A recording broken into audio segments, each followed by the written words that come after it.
I never imagined I'd feel so invisible until the morning I stepped back onto the cliffside driveway of grandfather's estate on Nova Acadia's western shore. The house loomed above me, its slate-grey walls nearly blending with the overcast sky.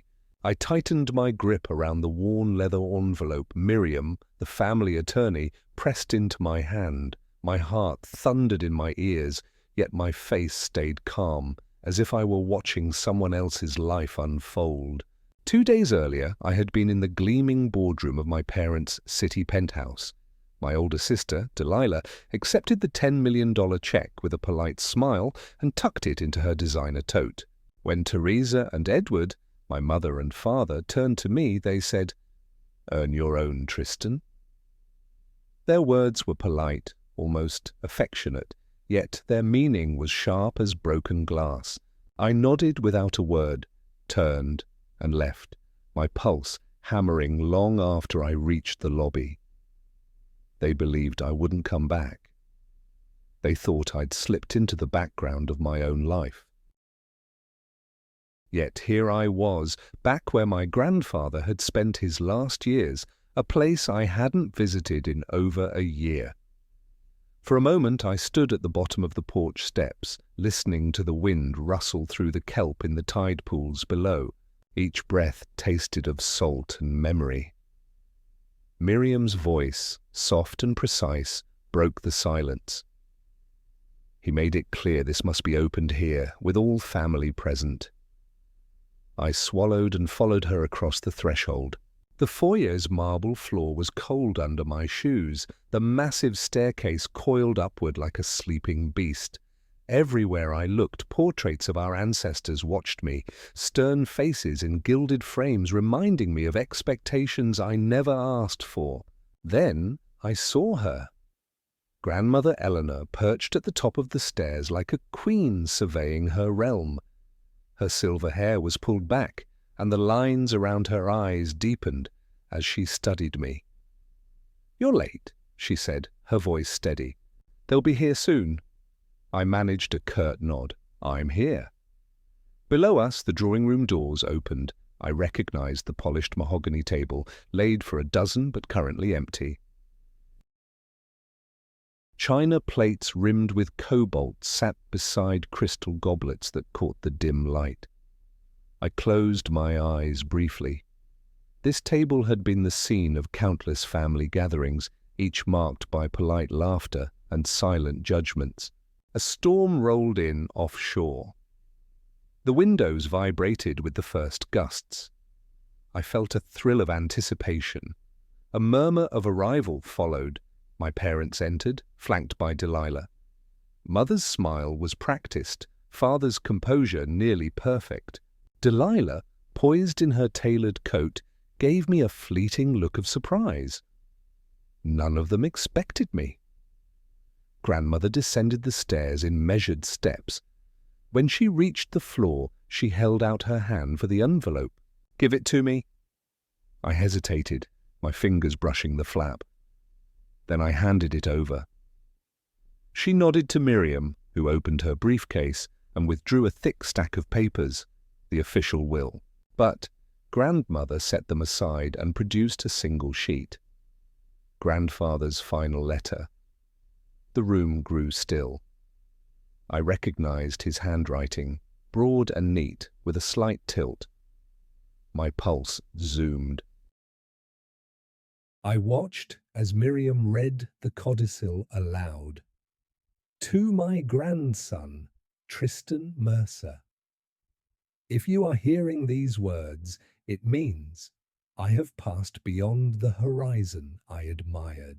While Delilah will inherit our coastal holdings and liquid assets, I entrust to you the Mercer Marine Research Institute at Point Willow, with all laboratories, vessels, and endowments. May you carry forward our commitment to the sea." Delilah's chair scraped back with a gasp. Mother's smile faltered. Father's jaw clenched. I saw betrayal flicker across their faces. But I stood still, letting the words settle like stones in my chest. When Miriam announced the remainder of the estate would be divided equally between us, Delilah exploded. "This is absurd! You promised me everything." Her voice cracked as she pointed at our parents, accusing them of deception. Father opened his mouth, but no words came. In that moment, I felt a curious calm. The legacy I had inherited was more than money. It was purpose, a place where my passion for marine biology could truly matter. The storm outside intensified, lightning etching the sky. I met Grandmother's gaze, and she nodded once, sharply. A single truth pulsed through me. I was finally seen. The wind had barely died down by the time I stepped onto Grandfather's veranda again. The horizon was still streaked with the pale afterglow of dawn, and salt spray clung to my coat. I held the yellowed envelope in one hand, the promise of my new inheritance nestled inside, and everything else slipping away. "Morning, Tristan." Grandma's voice was gentle as she carried a steaming mug of coffee out to me. I accepted it gratefully, letting the warmth anchor me. She lingered in the doorway, framed by the carved oak, her silver hair illuminated by the soft, early light. "Thanks," I said, wrapping both hands around the mug. The porcelain felt familiar beneath my fingers, Grandfather's favorite. She nodded. "Ready for the institute?" I took a breath and looked back at the house. Its slate shingles still clung to the roof like stubborn oysters. Yes. "Let's go." We climbed into the old Land Rover, Grandfather's faithful workhorse, and I slid into the passenger seat. The engine's rumble felt oddly comforting. As we wound down the cliffside road, I watched the world I'd left behind, the ornamental hedges, the manicured lawn, the distant sea foam breaking against black rocks. Serena had refused to join us, claiming she had more pressing appointments. I felt a twinge of regret that she wouldn't see this with me, but I also felt relief. This was my moment alone. When we arrived at Point Willow, the Drake Marine Research Institute stood against the sky like a beacon.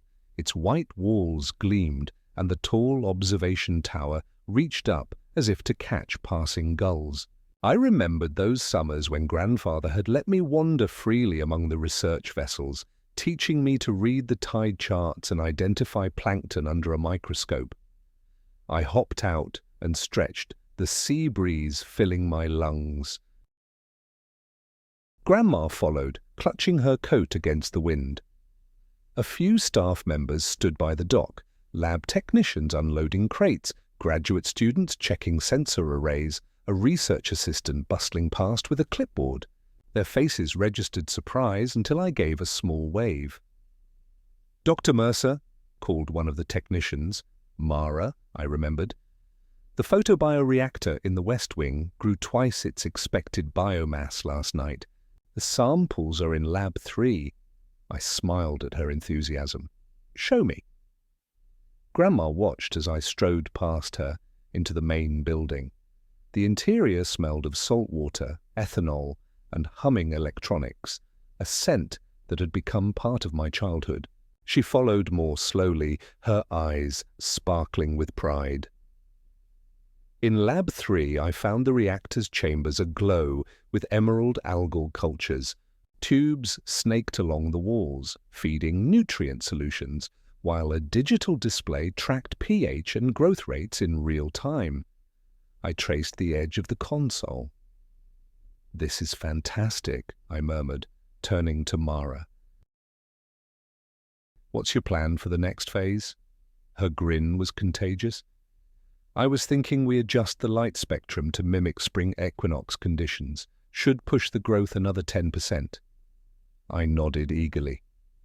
"Do it, and prepare the draft for the grant proposal. We'll need funding for expanded trials." Mara scuttled off, already tapping at a tablet. I turned back to the reactor, feeling electricity in my veins. This was more than inherited wealth. It was living, breathing purpose.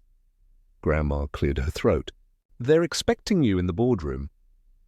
I followed her through the corridors, past the mapping suite where holographic ocean currents swirled, and into the spacious boardroom lined with polished cedar panels. Floor-to-ceiling windows offered a panoramic view of the tide pools below, where juvenile oysters clustered on rocks. A long conference table was set with notebooks, tablets, and steaming mugs of coffee. At the head sat Dr. Caldwell, the Institute's long-time director. Beside him stood Serena, arms folded and expression guarded. My pulse skipped. I realized I'd never addressed the Institute's leadership before now. "Tristan," Dr. Caldwell greeted me, voice warm. "Welcome officially as our new Institute director." He motioned to an empty chair. "Please, sit."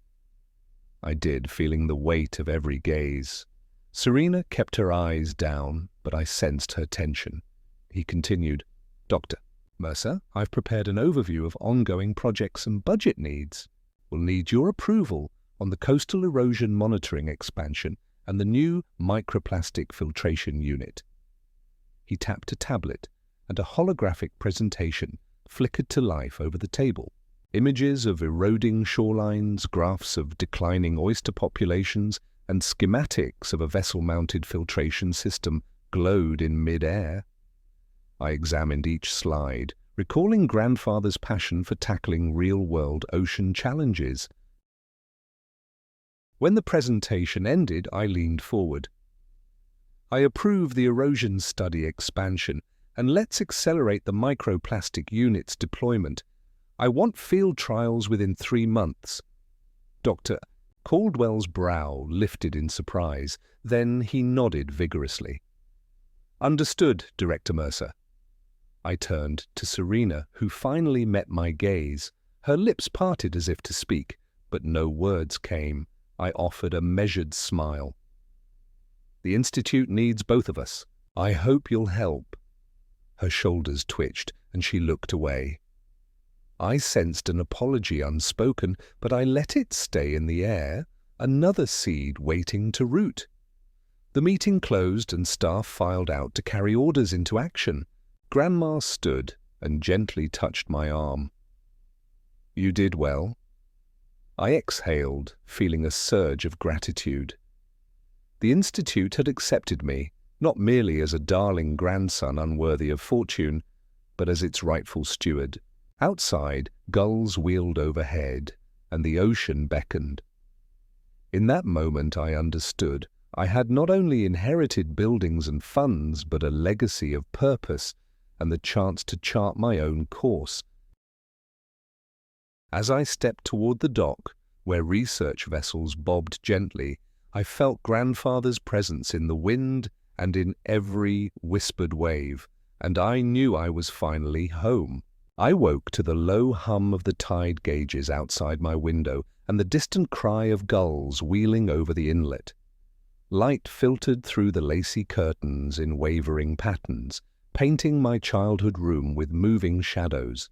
For a heartbeat, I wondered if I still belonged here, then remembered the Institute's heartbeat was now mine to keep. Sliding out of bed, I pulled on a sweater of Grandfather's and padded downstairs. The kitchen was warm with the scent of brewing coffee and toasted oats. Grandma stood by the stove, her back to me, humming a little tune. She turned, her eyes bright. "Morning, Tristan," she said, handing me a steaming mug. I wrapped both hands around it, grateful for the familiar ceramic warmth. "Ready for your first full day?" I nodded, swallowing a lump of anticipation. Absolutely. After a quick breakfast of eggs and sourdough, Grandmother's house specialty, I slipped on my coat and followed her out to the Land Rover. The sun was higher now, glinting off the broken sea glass embedded in the gravel drive. The world felt new again. Our destination was the greenhouse bay, the heart of the Institute's agricultural trials. As we bounced down the dirt path, I recalled how Grandfather had first shown me this place years ago. Sunlit aisles of vibrant leaves, rows of experimental wheat varieties, and the gentle hiss of misting systems that felt like a tropical rain shower. Today, the bay was restless with activity. Researchers in lab coats adjusting LED panels, assistants measuring pH in nutrient tanks, and a small team welding a mount for a new CO2 sensor. I hopped out and strode among them, my senses alight. "Doctor?" "Mercer," called Celia, the lead agronomist, her clipboard in hand. "We had a breakthrough overnight. The halophyte wheat resisted salt levels 20% higher than our control group." My heart lurched. Halophyte wheat thriving in high salinity could transform agriculture along coastlines worldwide. I crouched beside the test trays, lifting a pale green stalk to eye level. The roots were robust, curling in search of every drop of moisture. "This is incredible," I breathed. "Prepare the data summary for the press release, and let's draft a follow-up proposal for the coastal farming grant." Celia beamed. "Right away, Director Mercer." I caught Grandma's eye at the door. She gave a small, proud nod before slipping off to visit the student lab. I felt a tingle of gratitude. Her belief in me was a steady presence in the whirlwind of change. Next, I ventured to the marine microbiology wing, guided by a corridor lined with posters celebrating past discoveries. At the end stood a row of ultrasonic cleaners and centrifuges. Marcus, the junior microbiologist, greeted me with a vial of deep blue bacterial culture. "These strains showed plastic-degrading enzymes at 50% efficiency," he explained, voice crackling with excitement. "We've been testing on microbeads, should scale to larger debris next." I held the vial up to the light, watching the swirls of pigment. "Excellent work. Let's set up a field trial with the coastal cleanup crew next week." "And notify the patent office. I want intellectual property secured." Marcus's grin stretched ear to ear. "Understood." By midday, I was standing on the observation deck outside Professor Lee's acoustic lab, where hydrophones captured the orchestra of whale songs and wave rhythms. The deck overlooked a sheltered cove where pods of porpoises often played. Professor Lee adjusted a transducer and looked up.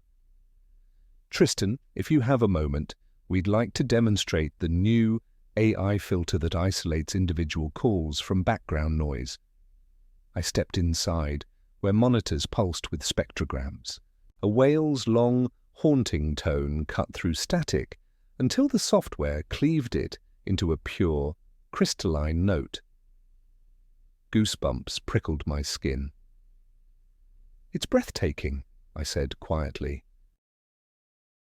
"Let's schedule a demonstration for the board at next month's meeting." She nodded, eyes shining. "They'll be impressed." Late afternoon found me in the Student Collaboration Hub, a bright, open space ringed with whiteboards scrawled with equations and mind maps. A group of undergraduates clustered around a model desalination prototype. They looked up when I entered, faces a mixture of awe and determination. "Good work," I told them, leaning in to examine the unit's copper coils. "Let's refine the energy input metrics and scale it for field deployment in drought-prone areas." They nodded, already scribbling notes.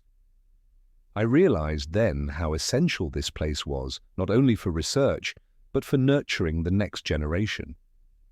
The sun dipped low as I finally paused at the dock, watching the waves lap gently against the hull of the research vessel MV Discovery. A gull cried as if applauding the day's progress.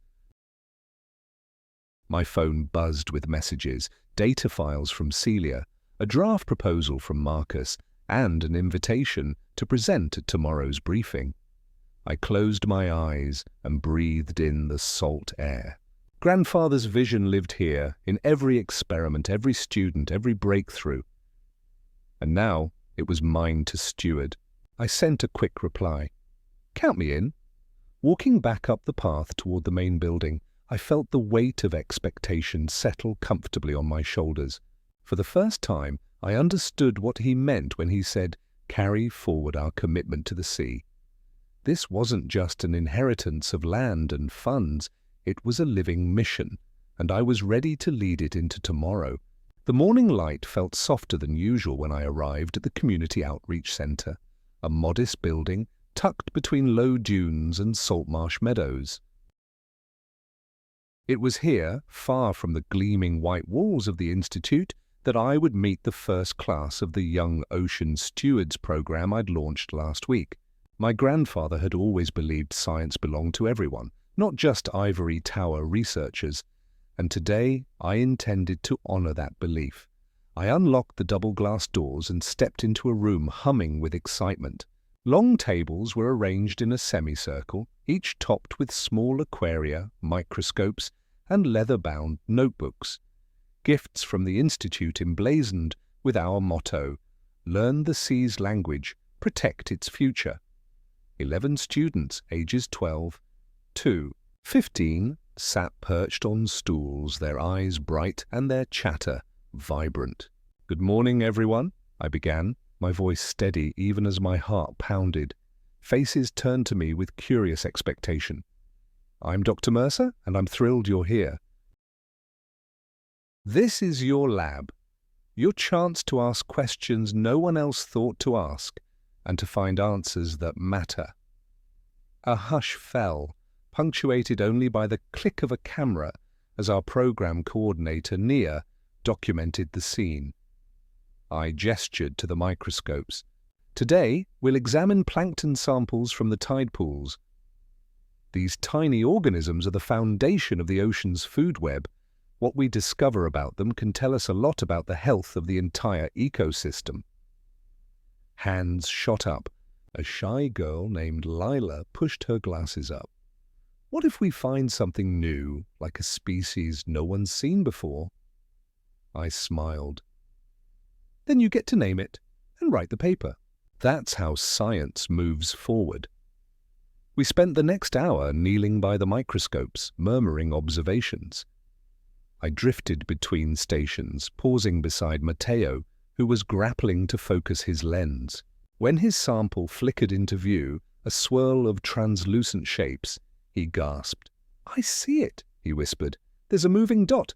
No, a tiny shrimp larva." "Excellent spotting," I said, guiding his adjustments. "Record its size, note its behavior, and sketch its form." His enthusiasm was infectious, and I felt grandfather's spirit in every thrilled exhale. After our hands grew damp and our notebooks filled with diagrams, I led the group to a whiteboard. "Now let's think about what these observations mean. Why are shrimp larvae important? How do they affect local fisheries?" A robust discussion emerged. Students argued about nutrient cycles and predator-prey relationships, scribbling equations and flowcharts. I hung back, marveling at their insights. These were kids from small towns where textbooks hadn't been updated in years, yet here they were, racing toward hypotheses that some seasoned scientists might hesitate to explore. When the bell rang, signaling lunch, I joined them at a folding table laden with sandwiches and fruit. Between bites, I asked about their schools, their dreams, and what drew them to ocean science. There was Amir, who wanted to design robotic submarines, Sophia, who envisioned herself as a marine mammal veterinarian, and Annika, determined to tackle plastic pollution. Each story brought a lump to my throat, reminders of why the Institute's mission stretched beyond patents and publications. After lunch, I introduced a hands-on challenge. Build a simple water filtration device using sand, gravel, and activated charcoal. The students dove in, layering their materials and testing drips into clear beakers. When a prototype leaked, they tweaked the design. When one student's filter yielded noticeably clearer water, cheers erupted. "Science is trial and error," I called out, grinning. "Every failure teaches us as much as success." By mid-afternoon, the centre's director, Ms. Caldwell, no relation, to the Institute's Dr. Caldwell joined us. "Tristan, the parents are arriving," she said, ushering me aside. "They'd like a quick presentation before pickup." I nodded, feeling a renewed spark of energy. Together we arranged the students' drawings and data summaries along the walls. When parents entered, nearly 40 of them from fishermen to teachers, they peered in astonishment at the now organized displays. I stepped forward. "Welcome. Over the past 3 days, these young scientists have conducted real plankton surveys, designed microfiltration devices, and drafted proposals for local conservation projects. They've shown creativity, rigor, and passion." A hush settled again. Then a fisherman from Marshville raised his hand. "I never knew plankton could look so alive. I'm proud of my son and grateful for this program." Others nodded, some whisking away tears. In that moment, I felt the weight of my grandfather's legacy crystallize. The Institute's labs, the research vessels, the grants, they all existed so that a hesitant 12-year-old could discover her voice and pursue it. When the final parent-teacher handshakes concluded and the children dispersed in a swirl of promises to return next week, I toured the empty room. Notebooks still lay open, small droplets of seawater glistened on the tables. The innocence of dust motes drifting in afternoon light made the space feel sacred. I collected a stray sketch of a diatom frustule, an intricate geometric pattern the students had drawn, and tucked it into my pocket. Outside, the tide was turning, rolling in with a steady hush. I watched the salt-stained dunes until a breath of wind reminded me of Grandma's invitation, dinner at the mansion, to celebrate the program's launch. I walked back across the sand, heart full. Today, the Institute's future wasn't just in its test tubes or boardrooms, it was here, in these curious young faces. And as I stepped through the dunes toward home, I knew that Grandfather's dream was alive, not simply in grand visions, but in every mind brave enough to ask, why? By sunrise the next day, the coastline glowed pink and gold, and I found myself drawn back to the dunes before breakfast. Holding that diatom sketch in my hand, I knelt in the wet sand, watching the tide gently erase footprints. It was a reminder that discovery is fleeting, each moment worth seizing before it's gone. When I climbed the dune to the mansion, Grandma was waiting at the top step, arms crossed and a warm smile on her face. "Coffee?" she offered, already carrying a pot and 2 chipped mugs.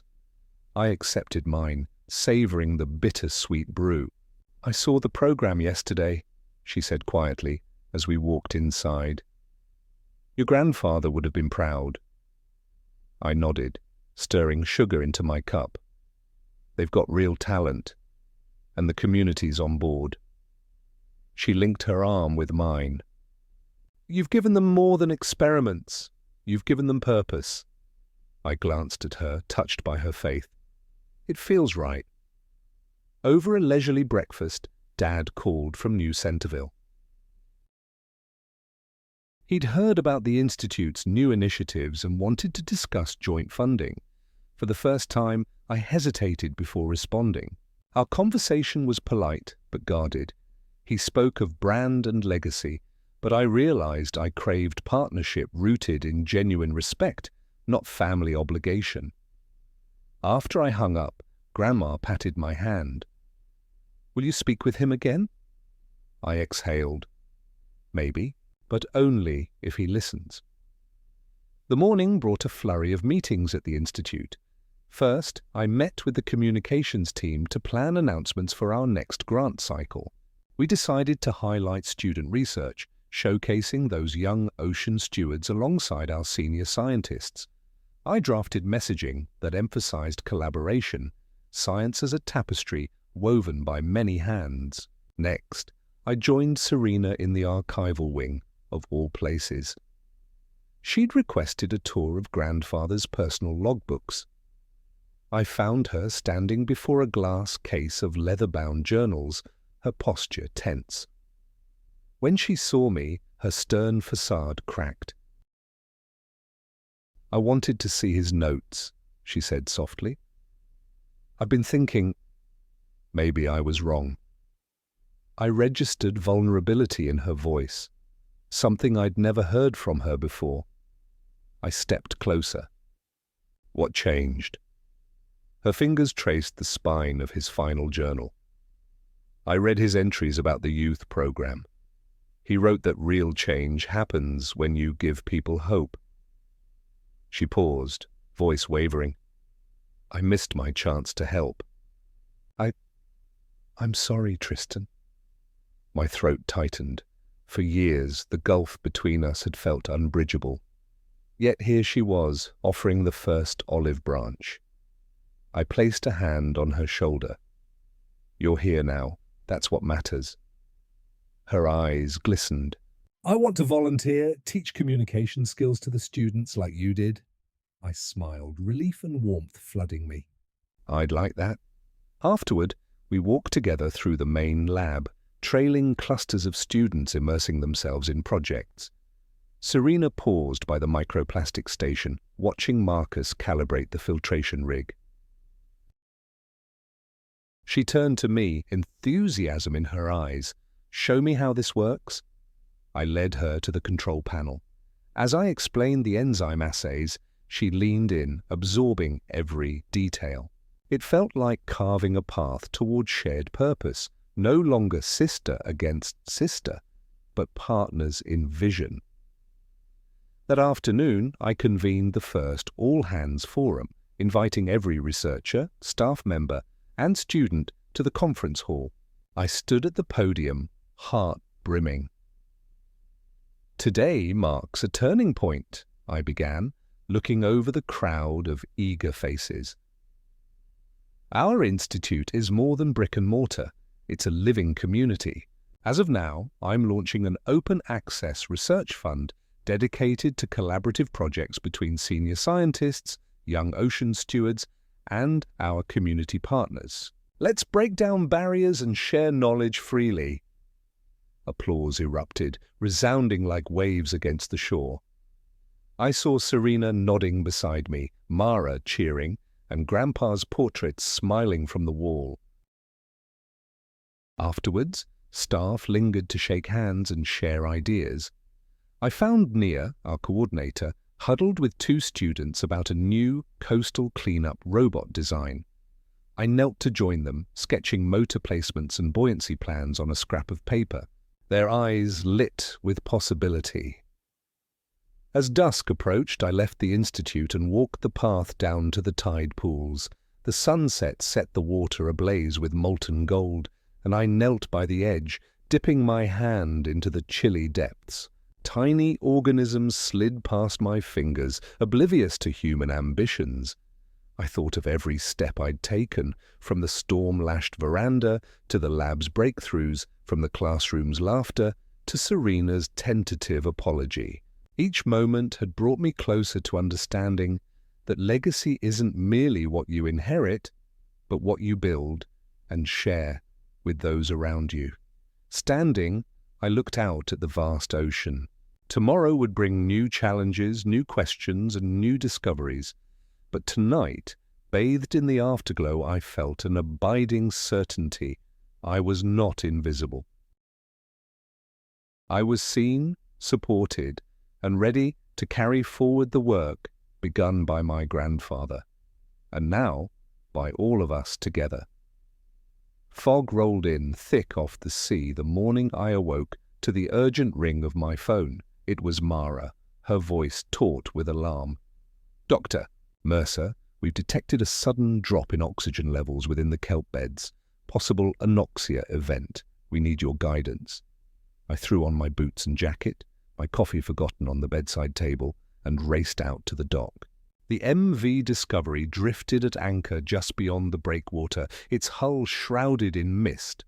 Grandmother's Land Rover squealed as I skidded to a halt, and I leapt onto the quay, nearly slipping on the damp planks. By the ladder, Mara and two technicians were hauling up a shallow water CTD profiler, an instrument that measures conductivity, temperature, and dissolved oxygen. Greenish foam flecked the surface.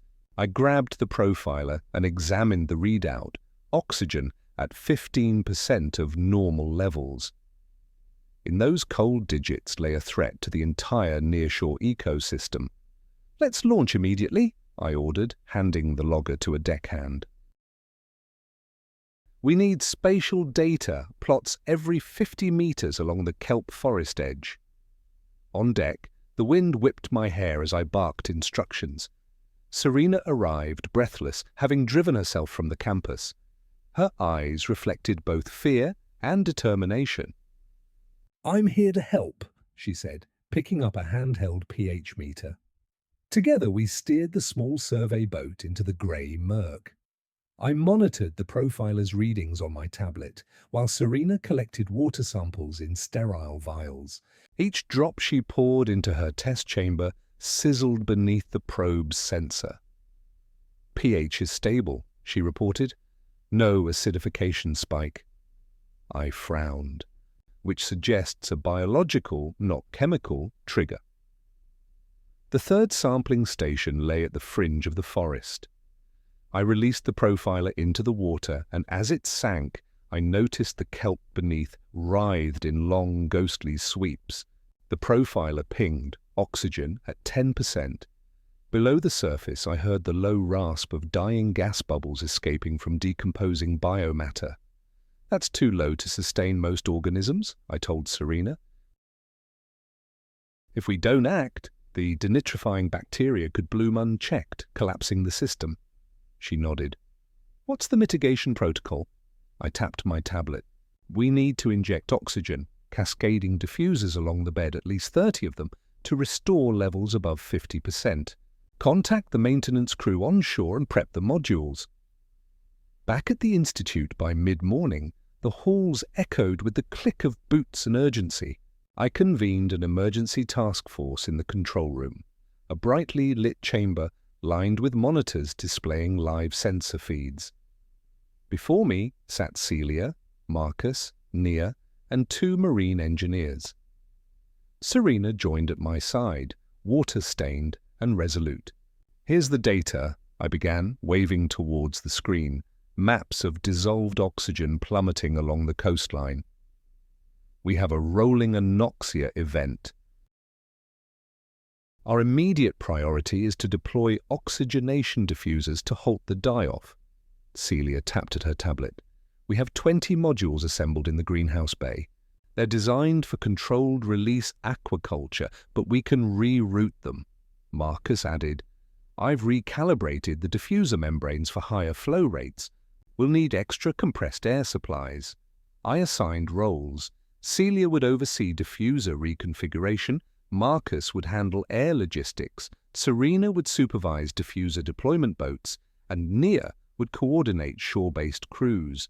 I'd liaise with local environmental authorities to expedite permits under emergency clause. Within an hour, machinery roared in the high bay workshop. Sparks flew as welders modified diffuser frames. The greenhouse floor became a staging ground for oxygen tanks, hoses, and flotation buoys. I moved among them like a conductor, offering encouragement and refining details. By late afternoon, we had 12 diffusers readied, each mounted on a bright yellow float. The sea's surface still bore patches of murky foam, but the horizon was clearer than at dawn. Serena stood beside me on the loading dock, water dripping from her sleeves. "We're running low on compressed air," she said. "They're filling tanks now, but we might only launch 8 units today." I clenched my jaw. "Deploy what we have. 8 is better than none. I'll call for an additional barge tomorrow at first light." The first boat pushed off, carrying 4 diffusers. Serena climbed aboard, balancing a buoy, while crew members strapped oxygen canisters in place. I watched as the boat disappeared into the grey, its lantern cutting a faint path through the mist. Night fell with no fanfare, but we sat in the control room, monitoring live readouts. Slowly, over the next 6 hours, oxygen levels in the immediate area climbed from 10% to 25%, then to 38%. Each incremental gain was met with muted cheers. I thought of grandfather's constant refrain. Science is our lifeline to the planet. Tonight, that axiom felt literal. When oxygen levels surpassed 50% in our primary zones, I exhaled so hard I toppled from my chair. Serena was at my side, blinking in relief. "We did it," she whispered. I looked at her, tired but exhilarated. We did. Outside, the fog cleared enough to reveal the moon's pale arc. In its light, I saw the diffusers' bubbles rise like hopeful breaths sent back to the ocean. At that moment, I realized that inheritance was never about the assets. It was about stewardship. And in safeguarding these waters, I honored both my grandfather's legacy and the trust my team and community had placed in me. Tomorrow, we would expand coverage, refine protocols, and publish our findings. But tonight, as I sat alone by the control room window, I allowed myself a rare moment of stillness. The sea was breathing again, and so was I. I woke before the dawn chorus of seabirds, my mind already racing through the day's tasks. The diffuser deployment had stabilized oxygen levels, but I knew this was only the first strike in a larger campaign. Over a hurried breakfast of toast and fresh fruit, courtesy of the Institute's hydroponic gardens, I reviewed my schedule. Meetings with the Environmental Agency, data analysis with Marcus, a site visit to the kelp restoration nursery, and finally, the evening workshop with community volunteers. Grandma found me as I was gathering my notes. "You've got that determined look," she said, handing me a thermos of strong tea. "Take a moment to breathe." I smiled, grateful for her steadying presence. "Thanks. Just trying to stay ahead of the curve." She patted my shoulder. "You're doing more than that. You're building resilience." By 8 o'clock, I was back at the control room, where an environmental protection officer, Ms. Yamada, waited impatiently. Her arms were crossed, and her tablet displayed official seals from 2 different agencies. "Dr. Mercer, we've reviewed your emergency protocol," she began briskly. "You're cleared to deploy additional diffusers up to 100 units, provided you submit daily progress reports." I exhaled in relief. "Thank you. We'll deliver the first batch this afternoon." She eyed me skeptically. "And what's your plan for long-term monitoring and maintenance?" I tapped my tablet, bringing up a live dashboard of dissolved oxygen, temperature, and salinity across multiple transects. "We're installing autonomous sensor buoys every kilometer. Data will feed directly to this interface, and we'll use predictive modeling to forecast anoxia hotspots before they occur." Her eyebrows lifted. "Impressive. I'll expedite permit renewals for the buoys." As she left, I turned to Marcus and Celia, who had joined me. 6 months from now, we'll have a full network in place, and we'll start drafting the peer review paper on our diffuser methodology. Marcus grinned behind his glasses. "Already working on it." My next stop was the kelp restoration nursery on the east side of the peninsula. There, dozens of PVC spore collectors swung in the gentle currents, their surfaces glimmering with juvenile kelp fronds. Leading the nursery team was Lani, a passionate phycologist whose love for algae matched my own. "Tristan!" she called, stepping into the knee-deep water. "Look at this batch. Growth rates are 50% higher than last quarter." She pointed to a cluster of emerald blades, swaying in unison. I waded in beside her, brushing a frond between my fingers. "These specimens are ready for outplanting. Let's prepare the transplants for Reef 2. If we can establish a new canopy there, it'll help sequester carbon and buffer wave energy." Lani nodded eagerly. I'll organize the dive team. We'll coordinate with Serena's boats for transport. As we planned logistics, I glanced toward the open ocean where a patch of fog was lifting. The memory of dying kelp beds still haunted me, but these young transplants felt like hope incarnate. By midday, I returned to the Institute to meet with Serena and Dr. Caldwell in the boardroom. We sat around the polished table, tablets and data sheets spread before us. "Progress report?" Dr. Caldwell prompted. Serena began. "Oxygen levels have stabilized above 50% in zones 1 through 3, and our sensor network is 90% operational." She handed me a tablet. "And the permit holders gave us clearance to expand to zones 4 and 5. I pulled up the map. "Excellent. I propose we outplant the new kelp in Zone 4 next week, while we continue diffuser maintenance in Zone 5. And we'll hold a community dive day, invite volunteers to help with the planting." Dr. Caldwell leaned back, nodding. "I like the community aspect. It builds public stake in the project." Serena added, "I've scheduled a workshop tonight for local anglers and divers. They'll learn about our methodology and get hands-on training." I glanced at the clock. That gives us just enough time to finalize the dive kits and safety protocols. With the meeting adjourned, I grabbed my gear and headed to the equipment bay to assemble hundreds of biodegradable kelp plugs and dive markers. Each plug contained a small fragment of juvenile kelp preconditioned for rapid growth. As I packed boxes, I thought of the students in the Young Ocean Stewards program, how their curiosity and creativity had inspired so much of what we were doing now. By late afternoon, the sun hung low, gilding the water's surface. Serena's dive boats lined the dock, buoyed by volunteer crews. I stepped onto the first vessel, crates of plugs in tow, and addressed the eager faces. "Thank you all for coming," I said, feeling the thrum of excitement. "Tonight we'll extend the kelp canopy, bolster marine life and protect our shores. Your help makes a difference."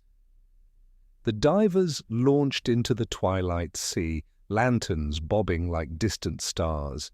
I watched them descend beneath the waves, invisible champions on a mission.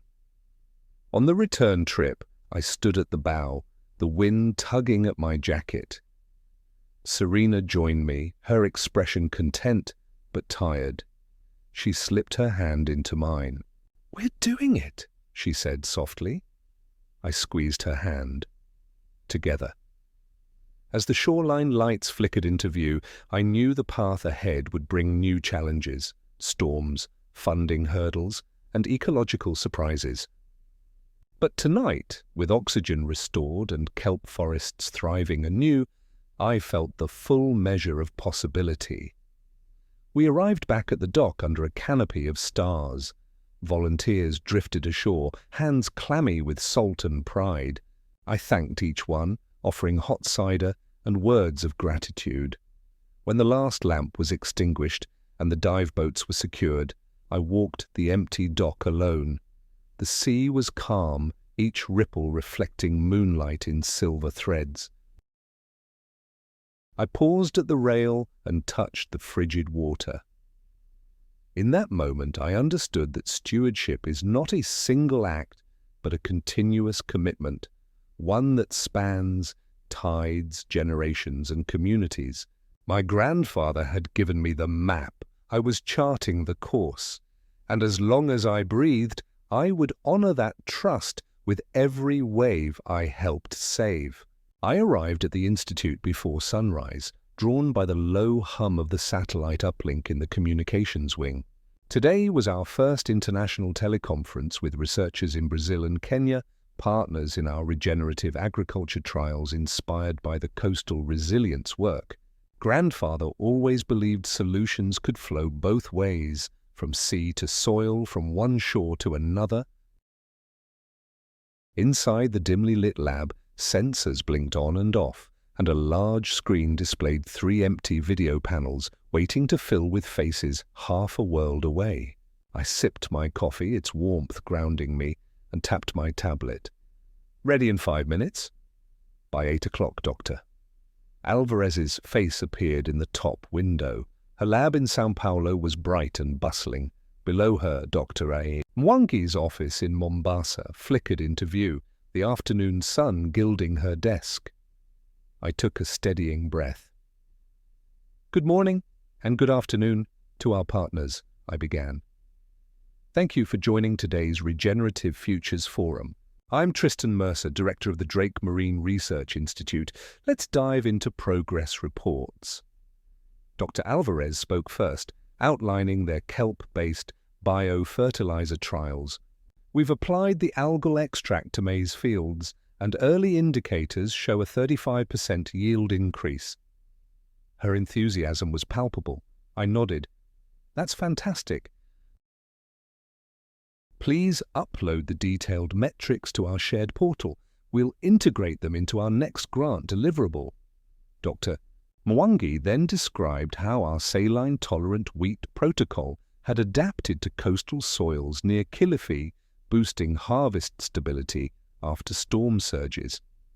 The farmers are thrilled, she said, voice rich with pride, and the community college is training local youth in the techniques. A sense of wonder filled me.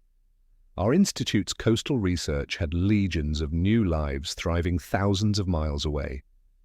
This is exactly the cross-pollination grandfather envisioned, I said.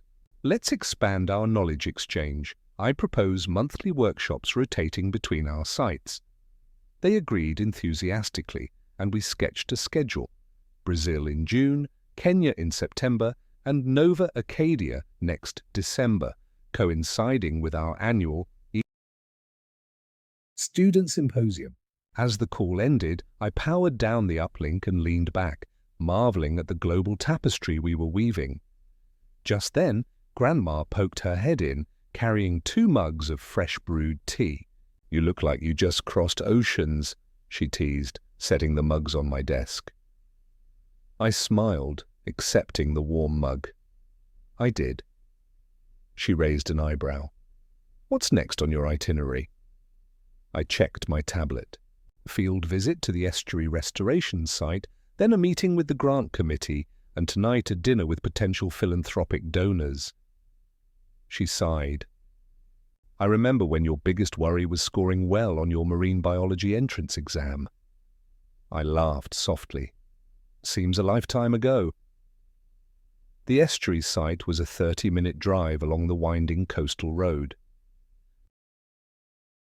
Mangrove saplings lined the water's edge, their roots knitting the mudflat into living barriers against erosion.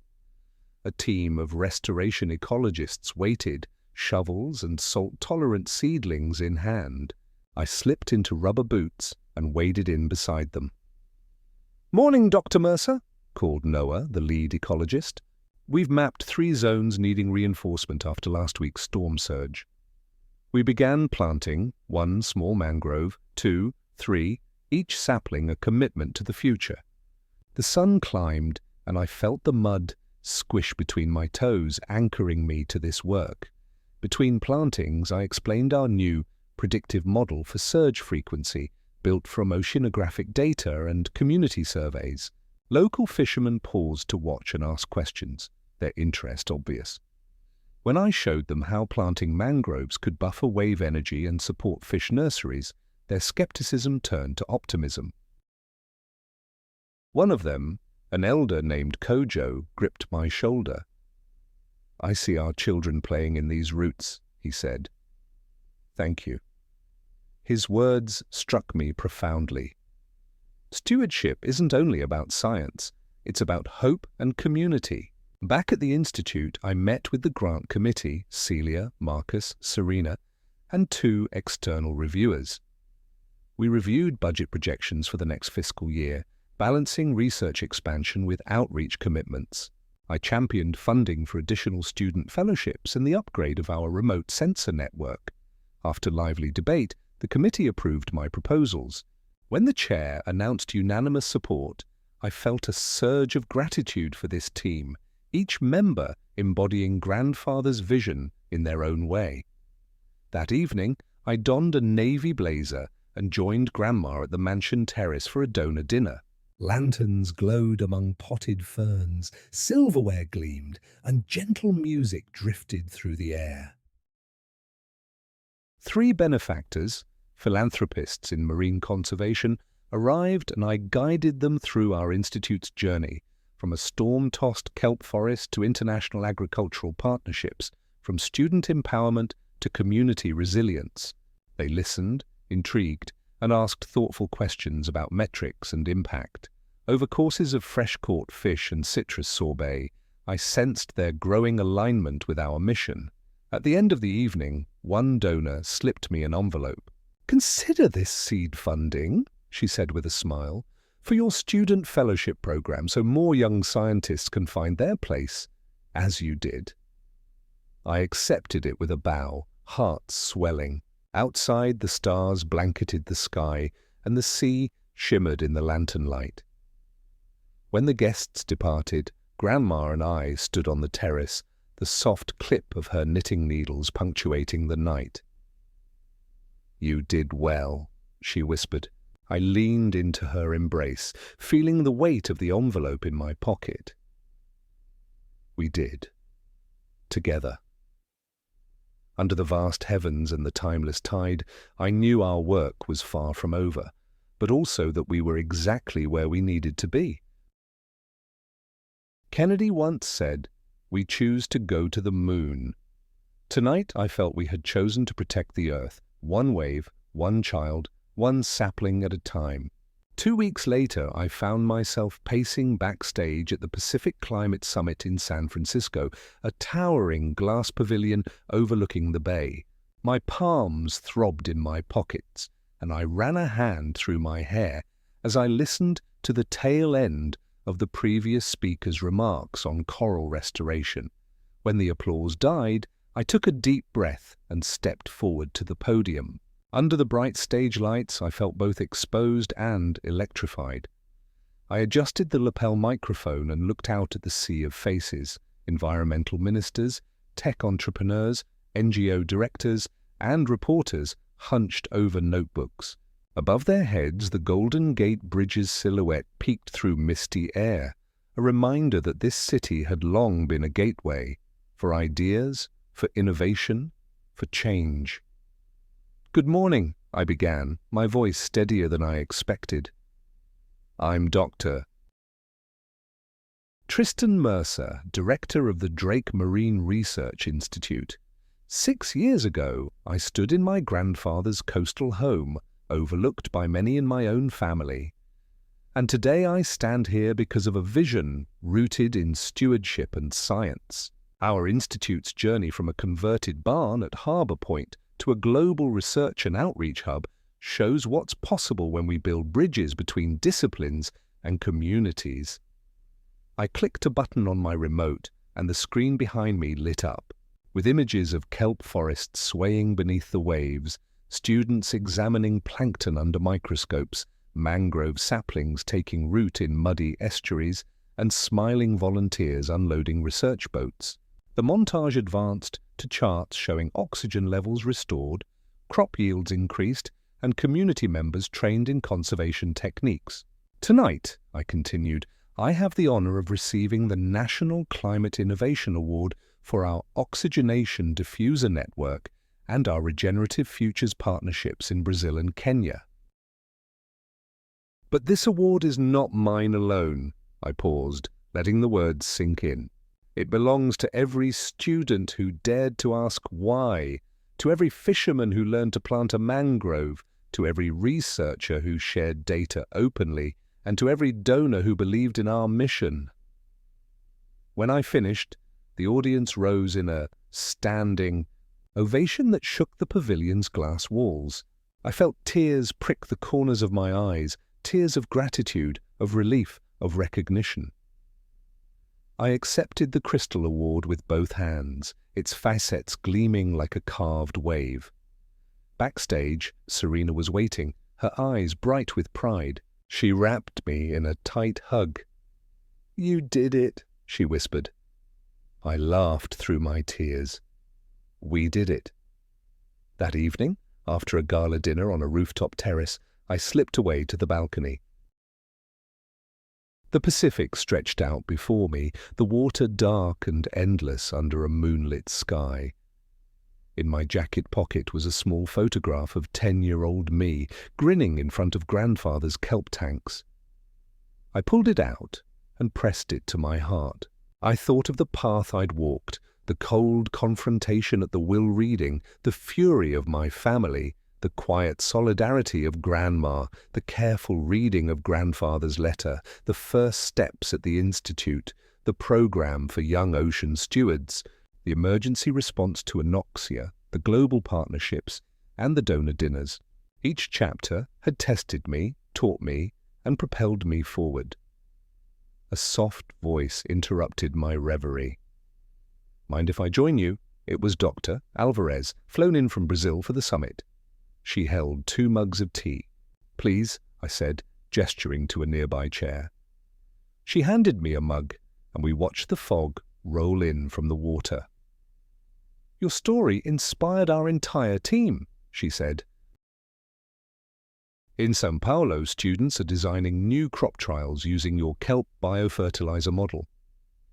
I sipped the tea, its warmth a comfort against the cool night air. "And in Kenya, they're mapping salt-tolerant wheat across 24 coastal villages." She nodded. "Your institute started with saltwater labs. Look how far it's gone." A gentle swell of pride washed over me. It's only the beginning. The next morning, I boarded an early flight back to Nova Acadia, carrying the award and a head full of new ideas. On the drive home, I passed the same dunes where I'd planted mangroves and walked the paths where volunteers had labored under twilight lanterns. Fields of trial wheat stretched beyond the greenhouse complex, their stalks bending in the breeze like dancers mid-bow. When the Land Rover pulled up to the mansion, Grandma was waiting on the porch, knitting needles, clicking in the dawn light. She straightened when she saw me, eyes bright and expectant. I came around the hood and handed her the crystal award box. "For you," I said softly. "Your faith made this possible." Her hands trembled as she opened the box and lifted the award. "He would have been so proud," she whispered. I nodded, choking back emotion. "So am I." That afternoon, I visited the Institute. The labs glowed under fluorescent lights and the halls hummed with purposeful energy. Students escorted me to Lab 3, where Mara showed me the next generation of diffusers, sleeker, more efficient, and ready for deployment in threatened coral lagoons. Celia and Marcus waited to demo mangrove sensor prototypes, and Serena led a group of anglers in net-making tutorials for community reef restoration. I moved through each room like a traveler returning home, greeted by smiles, laughter, and the occasional high five. Each display of young notebooks, algae cultures, and student posters was a testament to the renewed wonder I'd seen in first-year stewards. Late in the day, I stood at the glass-walled observation deck, watching the tide roll in. The Institute grounds sloped down to the water in neat terraces, kelp nurseries, mangrove groves, salt-tolerant crops, and the docking station where research vessels bobbed gently. In that moment, the award back in my hand felt less like a personal triumph and more like a milestone on a shared journey. I closed my eyes, inhaling the briny air. The sea was speaking its own language, one of resilience, possibility, and renewal. I had learned to listen. And now, as director, as steward, and as grandfather's legacy bearer, my promise was clear. I would carry forward this commitment to the sea and to every life it sustained for as long as I drew breath. The morning began with the low hum of drones skimming the surface of the estuary, gathering aerial imagery of our newly planted mangrove canopy. I stepped onto the observation deck with a thermos of coffee in hand, watching the footage scroll across the tablet screen, patches of green extending over mudflats that only weeks ago had been bare. A sense of quiet triumph washed over me. Life was returning. "Morning, Dr. Mercer," called Nia, our outreach coordinator, as she joined me. "We've scheduled community planting workshops for next month. The local schools are eager to participate." I smiled. "Excellent. Let's finalize the calendar and notify the volunteers." Behind us, the sun broke over the horizon, illuminating rows of newly outplanted kelp in the nearshore test plots. I thought back to the frantic emergency response to the anoxic event. Everything had felt urgent, almost chaotic, but out of that crisis had come lasting protocols, and now thriving ecosystems. After surveying the drone footage, I descended to the Marine Applications Lab, where Celia and Marcus were running the latest microplastic filtration trials. The new diffuser membranes had improved enzyme-bacteria contact by 20%, accelerating degradation rates. I crouched beside the test rig as Marcus adjusted the flow rate. "Look at this," he said, pointing to a cluster of fragmented beads dissolving under the microscope. "At this speed, we could clear microplastics from coastal waters in half the time." I leaned in. "Let's set up a pilot trial in the bay this week. Coordinate with Serena's dive team." Celia chimed in. "I'll draft the safety protocols." As I left the lab, my phone buzzed with an invitation. Grandmother wanted me at the mansion for afternoon tea. She'd been hinting at a family gathering, and I sensed she had something important to share. I tucked the phone away and made my way to the student hub, where a group of interns were mapping out plans for our upcoming Ocean Innovators Expo. The whiteboard was covered in sketches of interactive exhibits, tide pool touch stations, virtual reality dives, and a live demonstration of oxygen diffusers. "These interactive demo stations will help visitors understand our work firsthand," said Tara, one of the interns, her eyes alight with excitement. "Kids can see how pH changes affect plankton under a microscope, while adults learn about kelp biofuel applications." I nodded in approval. "Let's build prototypes this week and reach out to the local museum for sponsorship." By midday, I reached the mansion's sunroom, where grandmother had prepared a spread of scones, raspberry preserves, and chamomile tea. The light filtered through the stained glass windows, casting colourful patterns on the Persian rug. She beckoned me to sit. "I've been thinking," she began, pouring tea into delicate china. "It's time we marked the anniversary of your grandfather's passing with a tribute, something that honours both his memory and the community he loved." I sipped the tea, its floral warmth calming. "What did you have in mind?" She reached into her knitting basket and produced a small, weathered map, grandfather's original sketch of the coastal property. This map was his blueprint for restoration. "I want to frame it in the foyer of the Institute, alongside a plaque commemorating each milestone you've achieved." I felt a lump in my throat. "That means more to me than any award." She smiled, her fingers brushing the map's creases. "He believed that legacy is built one choice at a time. These last 10 years, every student you taught, every reef you restored, you've honored him." We sat in comfortable silence, the sun's warmth easing into our bones.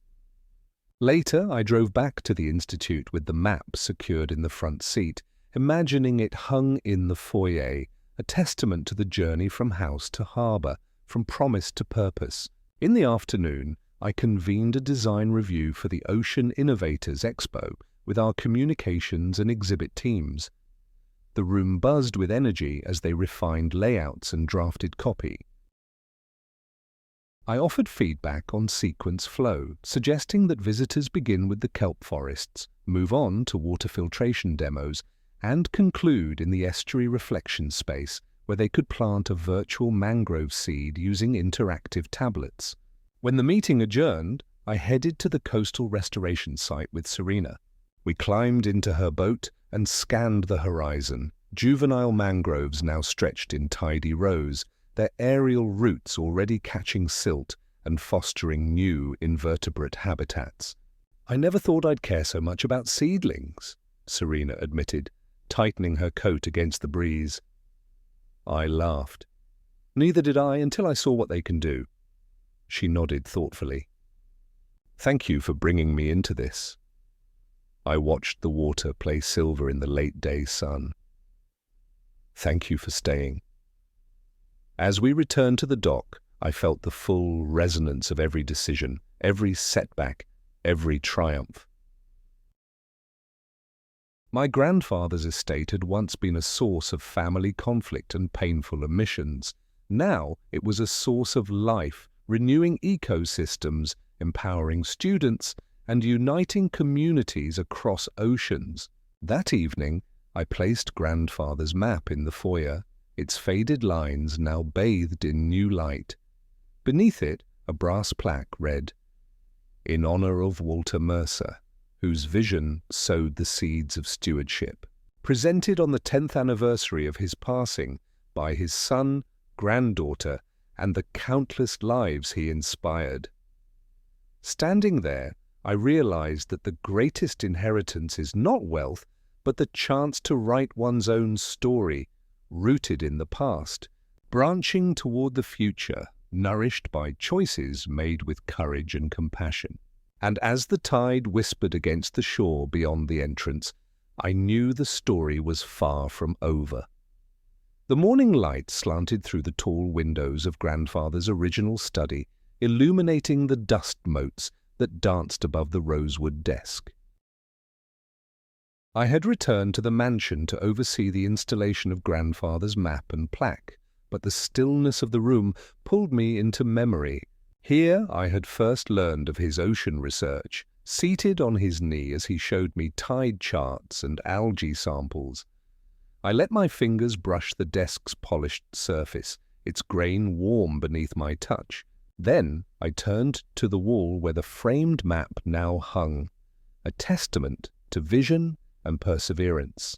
Standing back, I studied the brass plaque's engraved words, feeling the weight of each sentence. Not just a memorial, but a promise to carry his mission forward. A soft knock broke my reverie. Grandma entered carrying 2 steaming mugs of chamomile tea. "Ready for the dedication ceremony?" she asked. Her eyes shone with pride. I nodded, taking a mug. More than ever. Outside, the Institute's lawn was dotted with chairs and a small dais. Staff, students, and community partners gathered in the gentle breeze. Serena stood beside the podium, her face serene. I stepped forward, adjusting my jacket, and took the mic. Today, we honor Walter Mercer, not simply as a family patriarch, but as a man whose passion for the sea seeded a global movement. His blueprint, I gestured to the map behind me, guided us through kelp forests, estuary revivals, and beyond. May his vision continue to inspire every person who walks these halls. The applause that followed felt like waves breaking in unison. I glanced at Serena, who squeezed my hand, and then at the staff, many wiping eyes. Even the weather seemed to bless the moment. A lone gull cried overhead before gliding away toward the horizon. After the dedication, I invited guests inside for a tour of the restored study. Alumni from the Young Ocean Stewards program stopped to share how grandfather's teachings had shaped their careers. One was now a marine policy advocate in Brussels, another led coral propagation projects in Palau. Each story reinforced the map's legacy. It wasn't just ink and paper, but a living guide for future generations. As the tour concluded, I slipped away to the greenhouse courtyard where interns tended experimental halophyte wheat and seaweed bioreactors. I found Mara crouched over a tray of seedlings. "How are they doing?" I asked. She wiped her brow. "Stronger every day. We've just started a new growth trial under simulated storm conditions." I watched the young shoots bend under a fine mist, then straighten as the mist ceased. "Just like us," I said softly. She smiled. "Exactly." Afternoon brought an invitation I hadn't expected, a student-led symposium in the Community Outreach Center. I joined the circle of young researchers, each presenting micro-projects, one analyzing microplastic accumulation in beach sand, another modeling currents to predict algal blooms. When my turn came, I sat cross-legged among them and asked questions. "What surprised you most? How could this project benefit local fishermen?" Their thoughtful answers demonstrated not only knowledge but empathy and creativity.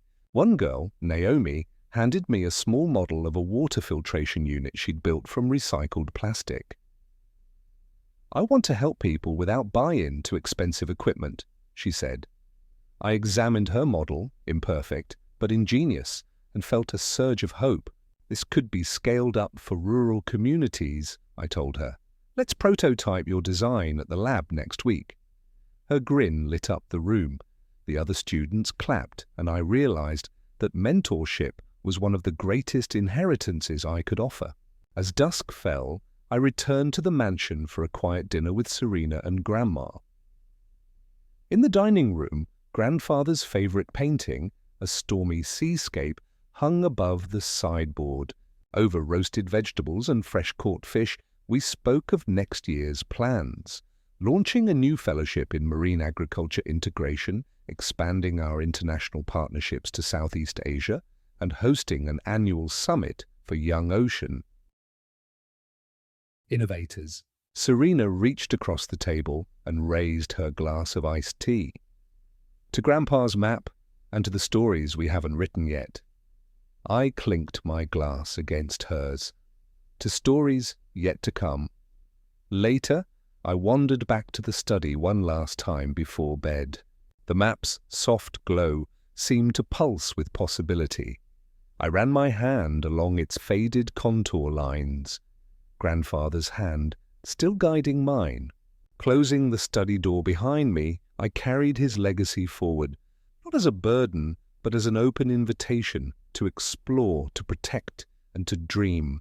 And as I stepped into the corridor, I knew that each new chapter would be written by all who dared to ask why and to act upon the answer. The morning air was crisp when I arrived at the new Coastal Innovation Lab, a sleek glass facility built on reclaimed wetlands just south of Harbour Point. Decommissioned fishing docks had been transformed into model sediment traps and wave attenuation prototypes, an ambitious extension of our shoreline resilience program.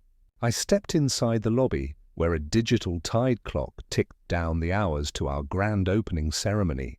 I paused to take it in. Sunlit atrium, live wall of salt-tolerant succulents, and interactive kiosks inviting visitors to explore climate data. Then I spotted Serena near the auditorium entrance, clipboard in hand, and a quiet look of excitement on her face. "You look ready," I said, slinging my jacket over a sleek steel bench. She smiled. "I've confirmed the catering, tech runs through the presentation once more, and the press arrives in 30 minutes. Before I could respond, the doors whooshed open and Mara burst in, her face flushed. "Dr. Mercer," urgent call from Marcus. "They've detected an oil sheen offshore near our kelp beds." My heart sank. We'd run simulations for spill scenarios, but none predicted a leak so close to our experimental plots. "Show me the data," I said, following her to the central command console. On the screen, near real-time satellite imagery revealed a narrow band of slick, glinting under the dawn light. Sensors on our floating buoys confirmed hydrocarbon spikes, 300 parts per million of polycyclic aromatic hydrocarbons. That was enough to suffocate kelp, poison fish larvae, and undo years of restoration work. I swallowed hard. Where's the source? Mara tapped to control. Likely from the old shipping channel. A sunken barge's hull must have ruptured.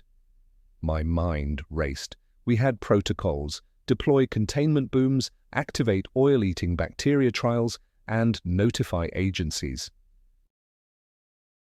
But today, we had an opening ceremony with dozens of dignitaries and journalists on site.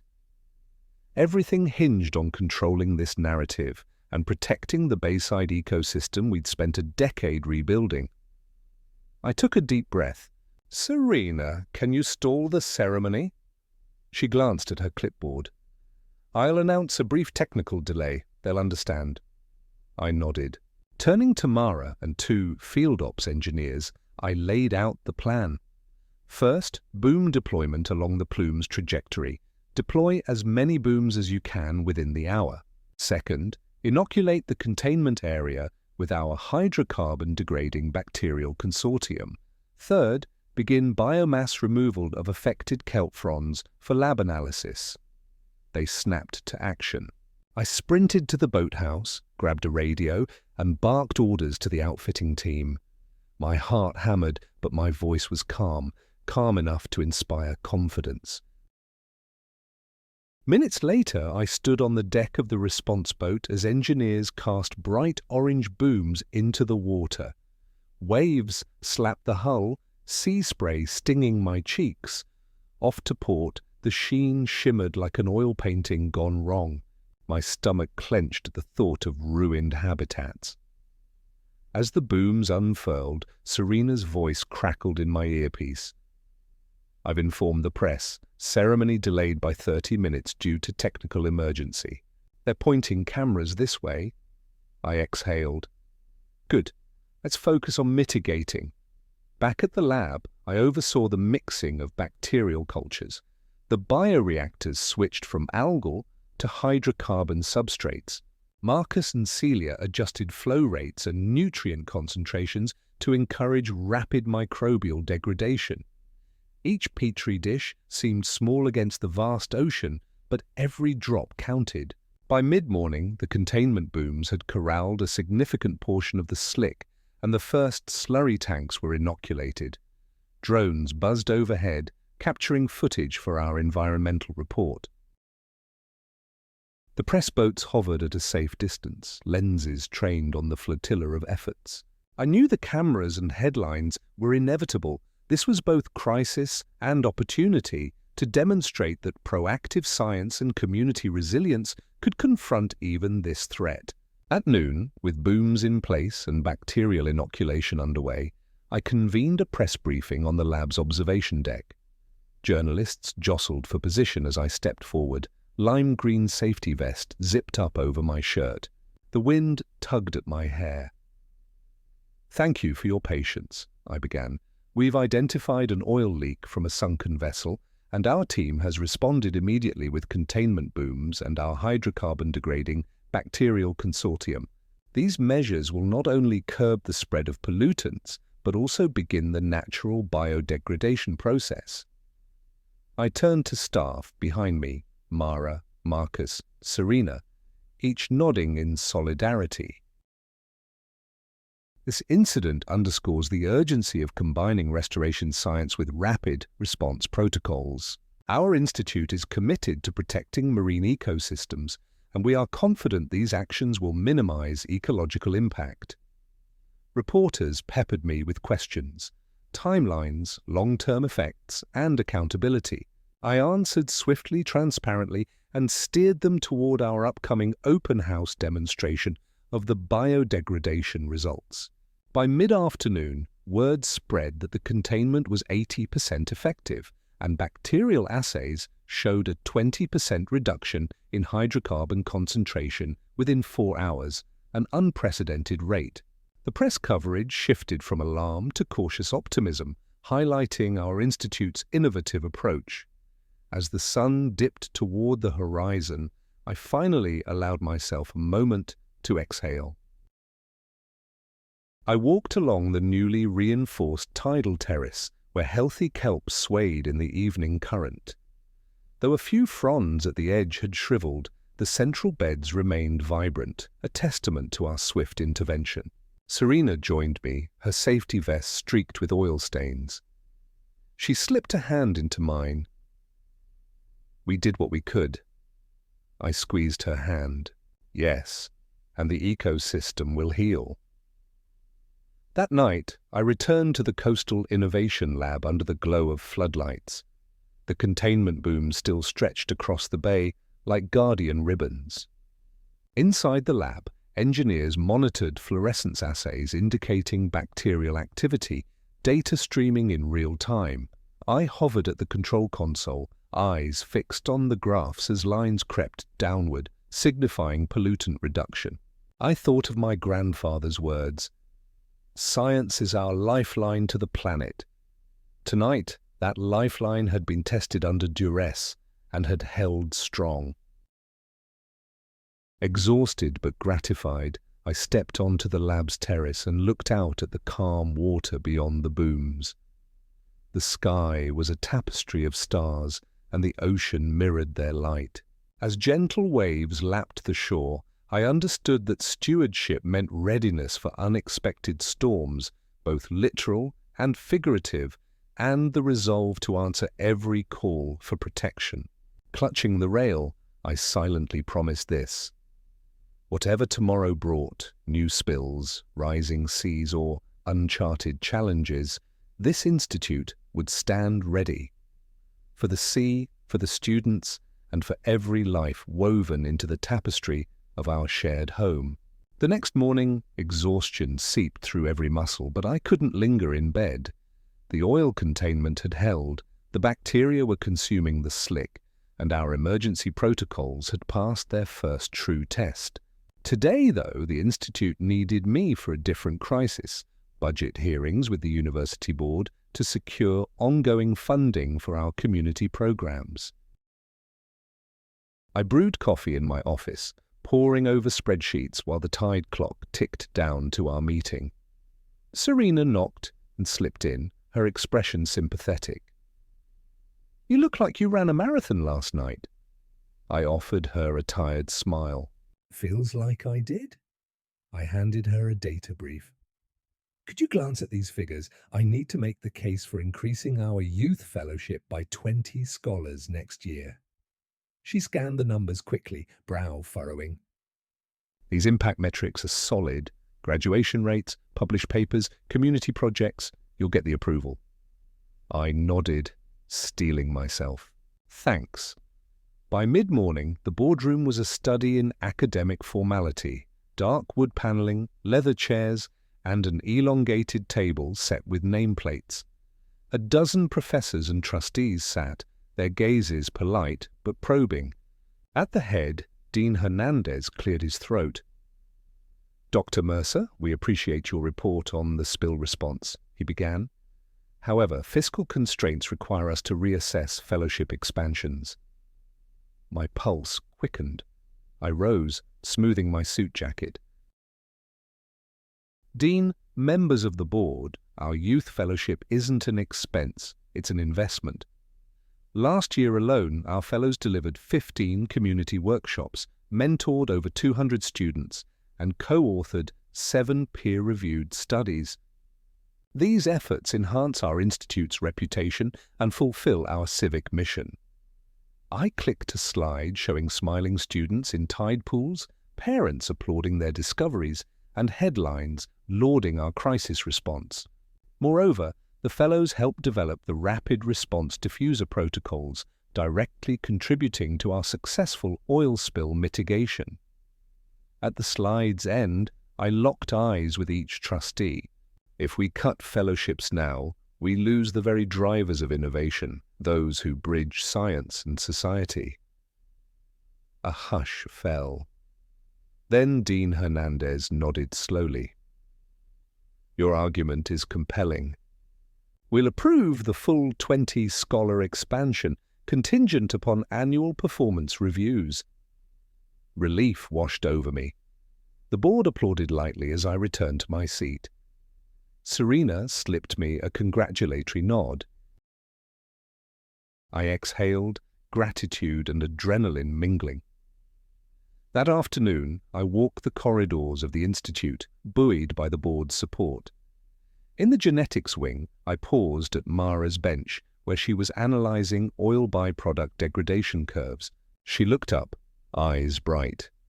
"Congrats on the budget win," she called, offering me a still warm cup of tea. "I owe you one." I chuckled, accepting the tea. "Just keep up the good work." Next, I checked on the student makerspace, where interns were constructing a prototype tidal energy harvester from scavenged scrap metal. I knelt beside them as they fine-tuned rotor angles. "That's a 15-degree tilt, ideal for our currents," I said. "Let's run a small-scale test in the bay next week." Their cheers reminded me that innovation thrived on hands-on learning. As evening approached, I retreated to the estuary boardwalk for a moment of solitude. The setting sun painted the sky amber, and silvery mangrove roots stood like guardians against the fading light. I closed my eyes and listened to the gentle lapping of water and the distant croak of herons settling in for the night. My phone buzzed, an email from Dr. Alvarez forwarding a request to co-chair a new international consortium on marine agriculture synergy. The invitation felt like recognition of our global work and a new chapter of collaboration. I tapped a quick reply, eager to accept. Walking back, I passed a chalkboard sign outside the community center. "Plankton poetry reading tonight. All welcome." My lips curved into a smile. The young ocean stewards were hosting a creative event, blending science and art. I decided then I wouldn't miss it. That evening, I joined the gathering under string lights and ocean breeze. Students recited verses about diatom skeletons sparkling in moonlight and jellyfish drifting like stained glass lanterns. Parents and neighbors listened, enraptured. When it was my turn, I cleared my throat and shared a short poem I'd scribbled on the plain. "In silent depths we chart the spark of life untold beneath the dark. With open hearts and minds unbound, we give our voices to the sound." Soft applause followed, and a gentle hush fell again.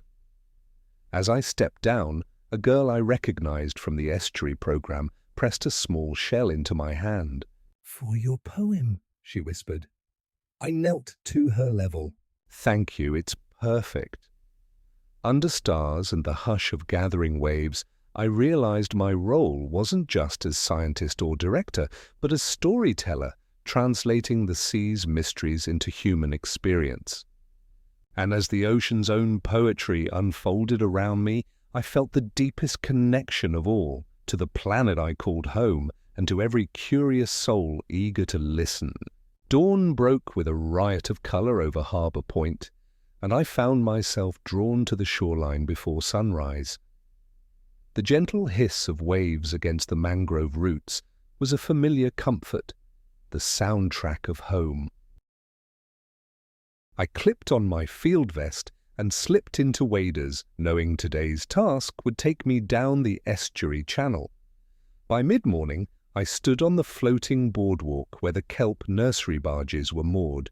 Serena joined me, her hair pulled into a tight braid, and Marcus was already inspecting the barcode tags on juvenile kelp frames. "Growth rates are holding steady at 12 millimeters per day," Marcus reported, tapping data into his tablet. "No sign of the cold water dip we saw last month." I nodded, scanning the horizon. "Good. Let's expand the nursery outposts eastward by another 100 meters. We want genetic diversity to buffer against localized stressors." Serena consulted the site map. "I'll coordinate the buoy markers and schedule diver teams. Should be completed by tomorrow afternoon." As our conversation wound down, Mara arrived carrying a sealed canister. "Tristan, Lab 3 has preliminary results on the phytoplankton bloom.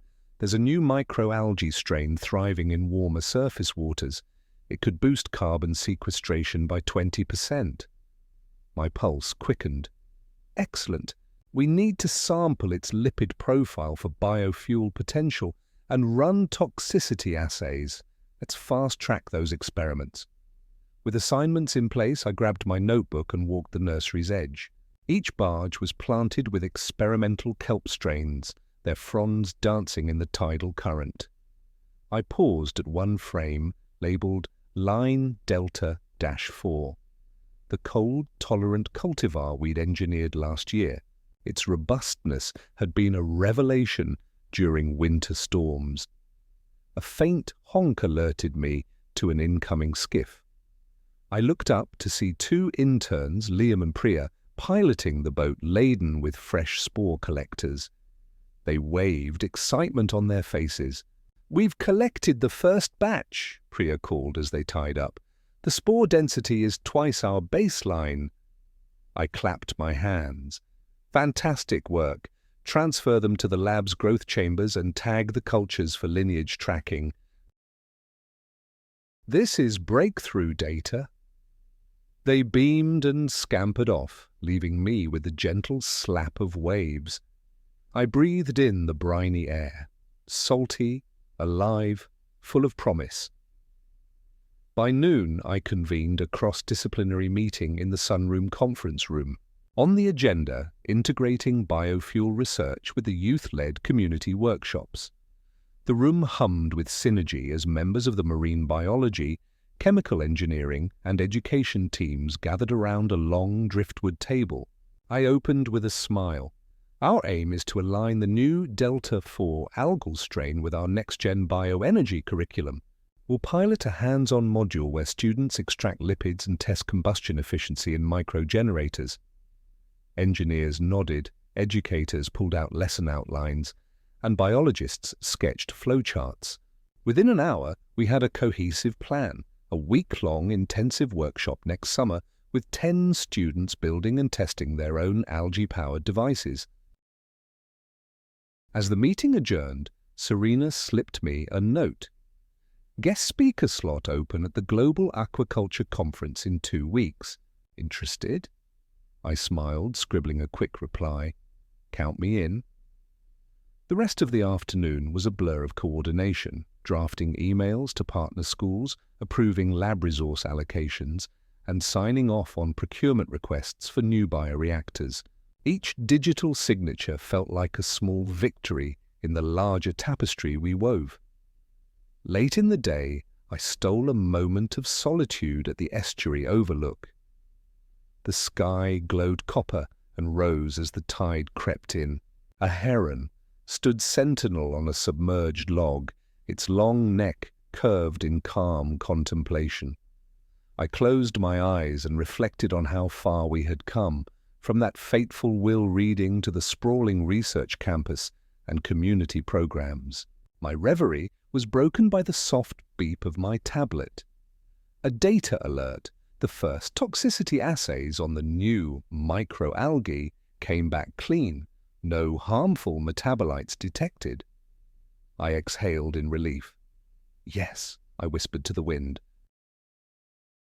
That evening, I hosted a small dinner at the Institute's glass-walled dining hall for visiting representatives from the Global Aquaculture Conference. We dined on local shellfish and seaweed salad, overlooking the harbour lit by lantern glow.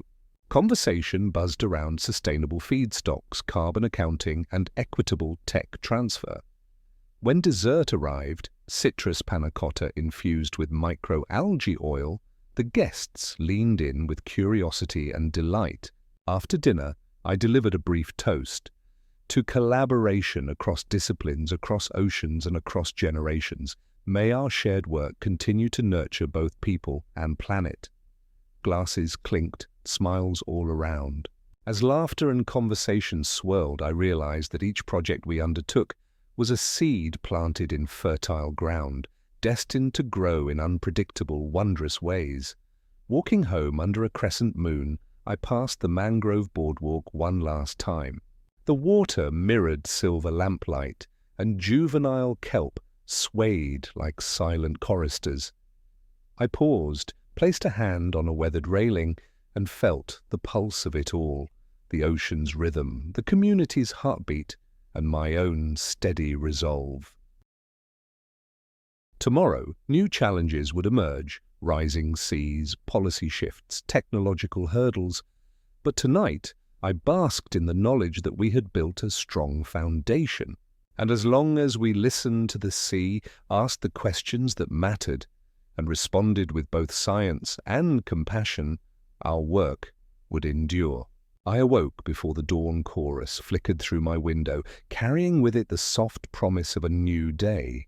The Institute lay quiet in the pre-morning hush, its corridors empty but for the hum of early diagnostic equipment and the distant whisper of the tide against the pilings. I stretched, braced myself against the cool floor, and reached for my field journal, tabs of color-coded notes marking every milestone from our earliest kelp cultivars to the latest prototype wave attenuator. Today marked the 10-year anniversary of Grandfather's letter and the formal inauguration of the Mercer Marine Research Legacy Endowment. It would be a day of celebration and of recommitment. Sliding into my coat, I stepped into the grand foyer where the framed blueprint of his coastal estate caught the first rays of morning light. I paused, running a fingertip along his hand-drawn tide lines, marveling at how a simple sketch had grown into a global movement. In the boardroom, Serena and I exchanged determined smiles.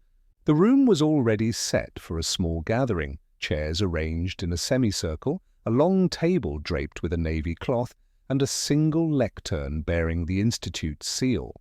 A dozen colleagues, mariners, engineers, educators, and community leaders strode in, carrying notebooks and mugs of coffee.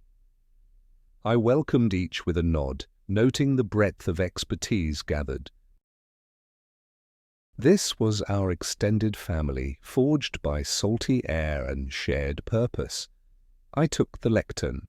10 years ago, in this very space, I read my grandfather's final words, a charge to steward the sea, to unite science and society, and to create solutions rooted in care and collaboration. Today, we inaugurate the Mercer Legacy Endowment, ensuring that this mission outlives us all. I gestured to a ceremonial plaque beside the lectern, inscribed with Grandfather's name and the endowment's purpose, to fund research, education, and community resilience against emerging ocean challenges. Applause filled the room, but then I let my gaze sweep across familiar faces. Our first grant awardees include the young ocean stewards whose grassroots research has enhanced local reefs, the marine agri-innovators who are pioneering kelp-based fertilizers in smallholder farms, and the Coastal Resilience Network, whose volunteer programs have protected endangered shorelines. As names were read and checks presented, I felt a swell of pride for our institute, for our team, and for every volunteer who had clocked early mornings and late nights to plant seedlings or analyze water samples. This endowment was more than financial backing. It was a symbol of trust, a covenant between our past and an uncertain future. After the ceremony, the Institute courtyard buzzed with energy. Colorful banners fluttered in the breeze, and stations offered taste tests of seaweed-infused recipes, touch tanks with live specimens, and demonstrations of remote sensing gliders. I strolled among visitors, students in uniform, neighbors with picnic baskets, and visiting dignitaries in crisp suits, sharing stories of breakthroughs and listening to new ideas. Each conversation reminded me that science truly thrives on dialogue and that discovery is both communal and continuous. Late afternoon found me in Lab 3, observing Tara and Marcus demonstrate a microfluidic module that filtered nanoplastic particles at 95% efficiency. As droplets coursed through the transparent channels, I envisioned deployment on a fleet of autonomous skimmers patrolling plastic hotspots worldwide. We brainstormed scaling strategies, funding pathways, and educational outreach, a testament to our multidisciplinary spirit. In the early evening, I returned to the estuary boardwalk as the setting sun ignited the sky in oranges and purples. Serena joined me, carrying 2 mugs of herbal tea. We settled on a bench overlooking the mangrove canopy, its roots stretching into the brackish water like ancient tendrils of life. 10 years, she murmured, tracing ripples with her finger. Who would have thought? I smiled, feeling the warmth of tea and memory. Not I, but here we are, and still learning. She leaned her head on my shoulder. What's next? I thought of storm-resilient crops in coastal communities, airborne sensor networks predicting harmful algal blooms, and student fellowships blossoming around the globe. I saw a future where the lines between laboratory and living reef blurred, where every shoreline was a classroom and every child a steward. Innovation resilience, I said softly. We'll keep asking the big questions and turning answers into action. Above us, gulls wheeled against the crimson horizon, and the tide whispered its timeless refrain. As night settled in, I understood that this chapter, our 15th and final of the origin story, was only the prologue to countless pages yet unwritten. With hearts attuned to the sea's rhythms and minds guided by curiosity, we would remain vigilant, compassionate, and bold, because stewardship is not a destination, but a journey, one wave, one invention, one life at a time.